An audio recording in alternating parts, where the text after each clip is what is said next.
You're listening to School Counseling Simplified, a podcast with easy-to-implement strategies for busy school counselors. Here's your host, Rachel Davis from Bright Futures Counseling. One thing counselors always ask me is how the heck are they supposed to squeeze it all in? Between individual sessions, planning small groups, class lessons, parent meetings, duty, non-counselor tasks, prepping and planning for sessions, all the things. It can be overwhelming, but I've figured out a way that you can streamline your daily schedule so you can impact more students and get the recognition you deserve. Now you may be thinking, that sounds kind of familiar. Well, that's because it's Module 1 of my Stress-Free School Counseling course. Now, of course, you can join my Stress-Free School Counseling course at any time, but I'm doing a very special promo during July. I am giving all of my Impact members access to Stress-Free School Counseling for absolutely free. We're going to work through the course together, almost like a book club. That way we can get prepared and feel excited and invigorated for back to school season. Now, you may be thinking, well, wait, I'm not an Impact member. No worries. I would love for you to totally join us. If you join Impact during the month of July, you get access to Stress-Free School Counseling for absolutely free. But again, this offer is only valid during the month of July. For $29 a month, you get access to Impact, which includes all of my counseling resources. Yep, every single one, plus PD and an engaged community. And if you join in July, you're getting SFSC too. Awesome, guys. I hope to see you inside Impact so we can work on Stress-Free School Counseling.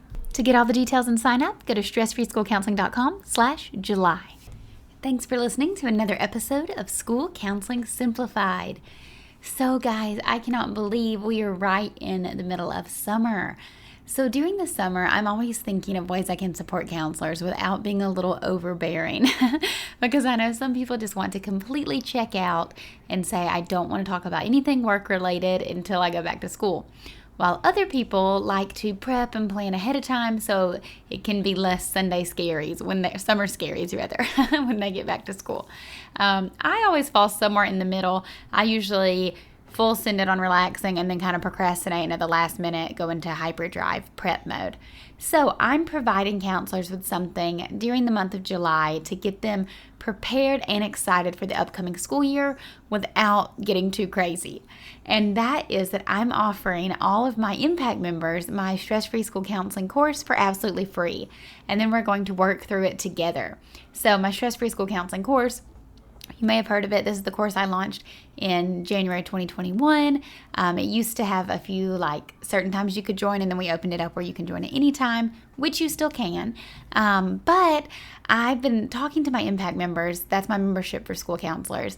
And I'm hearing them ask a lot of questions that I address in the course.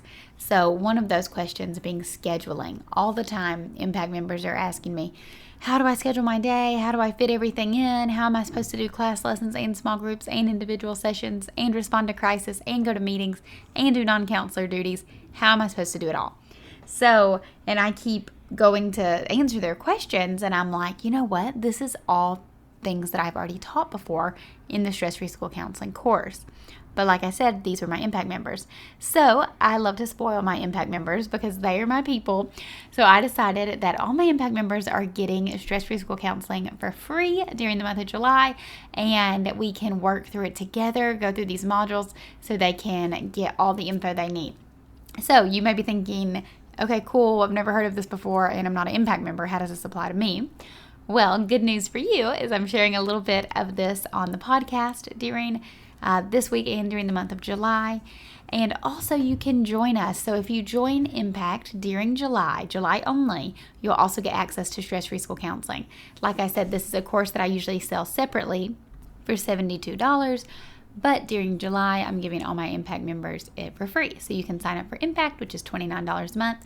Join us over there and get all of the awesome things that are inside Impact, like unlimited resources, professional development, and community, but you'll also get Stress-Free School Counseling course if you sign up during July. So again, limited time offer just for July. But all that to say, when I was planning for the podcast, when I'm thinking, what do I want to talk about during these summer months?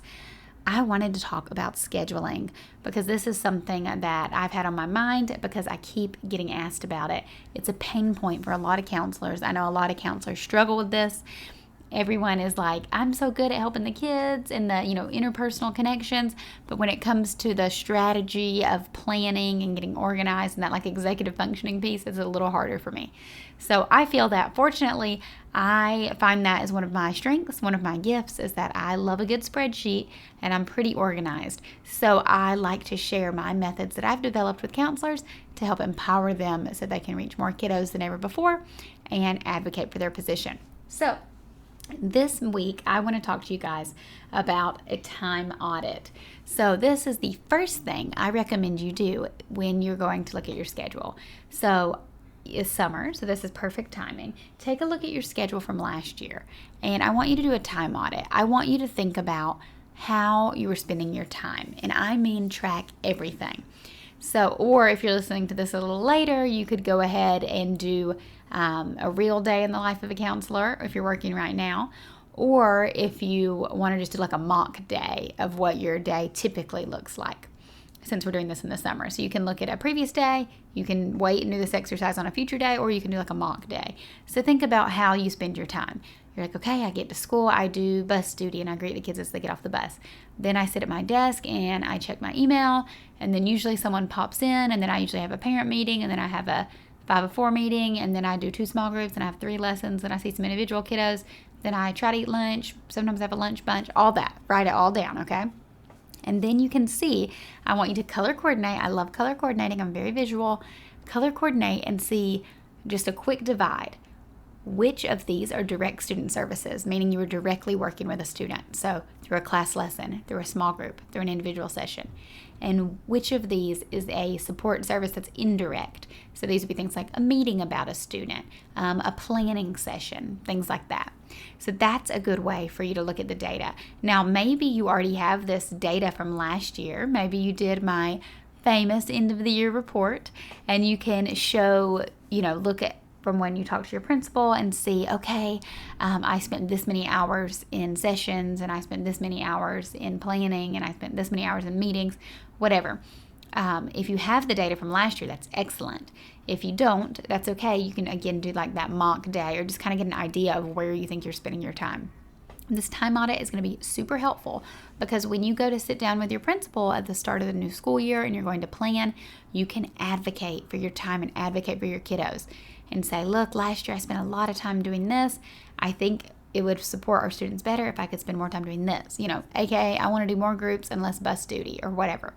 But it really helps to have the numbers to back you up. So I hope you are collecting some data. If not, it's okay. You can still kind of get an idea of where you're spending your time. If you're a brand new counselor, this is a really good place to start and intentionally set your time. So the time audit I'm referring to is for people who are already counselors, kind of looking at where you can improve how you're spending your time. But if you're a new counselor, this is perfect because you can get started intentionally knowing, okay, I don't want to spend time doing that. And chances are that you're spending a lot of time in transition time. So it's so hard to switch between tasks, right? I don't know the exact stat, but there's something about so many seconds it takes us to redirect after switching tasks. So think about, I'm so guilty of this, having like a million tabs open on my computer.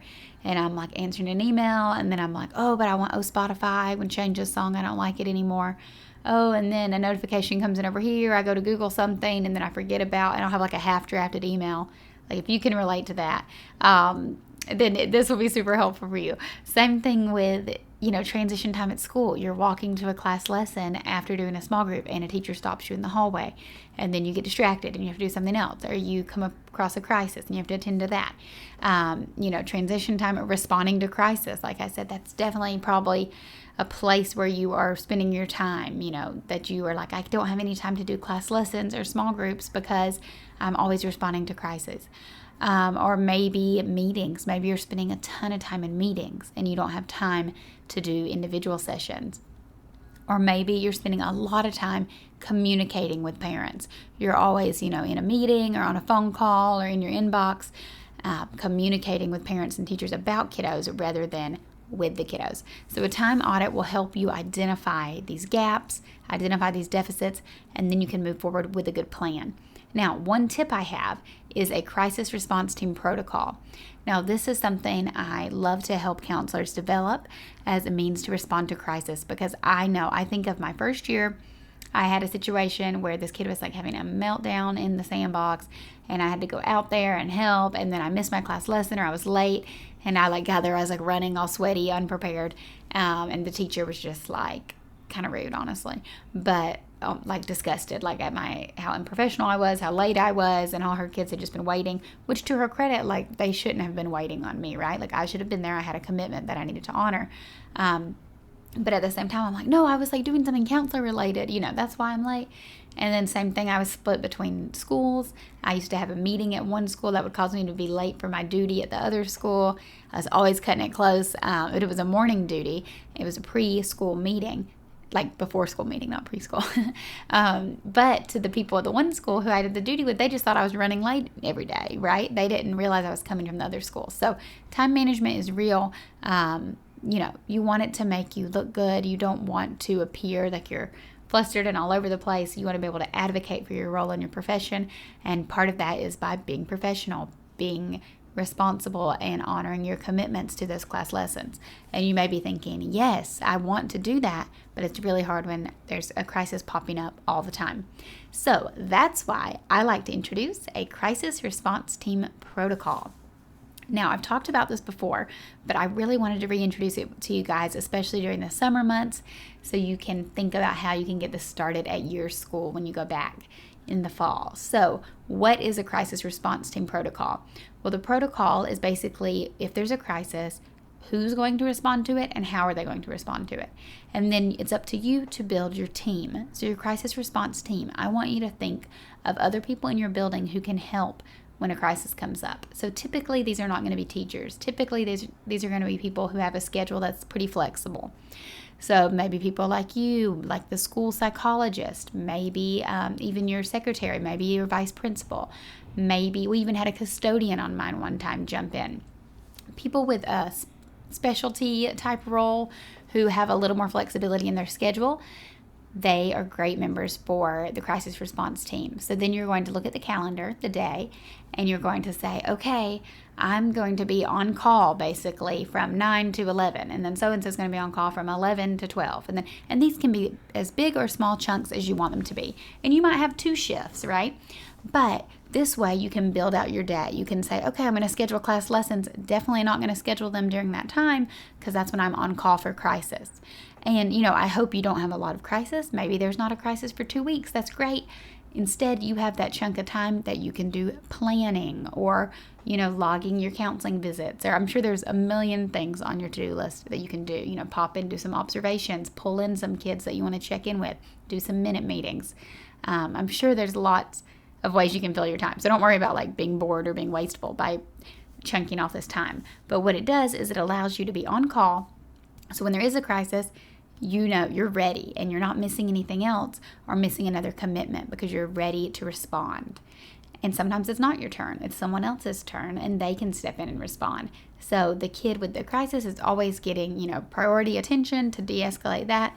But at the same time, these other commitments aren't slipping through the cracks, so you can feel more confident about scheduling consistent 8-week sessions or scheduling monthly classroom lessons, things like that. So I'm a big proponent of this. Of course, it's flawed. I mean, there's times when it's not going to work out, but it's better than what you're doing now, likely. It's better than not having any kind of plan, right? But it is flawed. And, sometimes there will be an individual student. If you have a relationship with that kiddo, maybe it's best for you to see them over someone else or vice versa. But I really encourage you to sit down with your administrator and try to get this kind of plan on the map. Just color code it up. I love colors. And say, okay, when you're on call, this is your time. Put it in your calendar. And then you can see, and, if you have walkie-talkies or whatever, oh, a crisis is happening. Someone calls you and you're like, oh, I'm not on call. I'll let the appropriate person know. And then, of course, the protocol is what you'll develop with your team. So you'll decide how you're going to respond to the crisis. Okay, guys, that is what I have for you guys for today's episode. Like I said, this is a hot topic I'm constantly getting asked about, so I wanted to share it on the podcast for everyone, and then I also wanted to gift it to my Impact members because Module 1 of the Stress-Free School Counseling course is all about scheduling. We deep dive all of this stuff. And counselors find it really, really helpful when it comes to streamlining their schedule, all with the purpose of increasing their impact and getting the recognition that they deserve. So if you're interested in that, join us in Impact this month. You're going to love Impact for what it is already, but it's kind of a bonus, fun July promo I'm doing where you get SFSC also. Okay, guys, I encourage you to think about your crisis response team protocol. Your homework is to think about and brainstorm 5 people who could potentially be on your crisis response team. Okay, talk to you next week. Thanks for listening to School Counseling Simplified. You can find the links from today's episode in the show notes. If you'd like to connect with Rachel, she's on Instagram and Teachers Pay Teachers at Bright Futures Counseling. Be sure to subscribe to the podcast so you don't miss any episodes of School Counseling Simplified. Talk to you next week.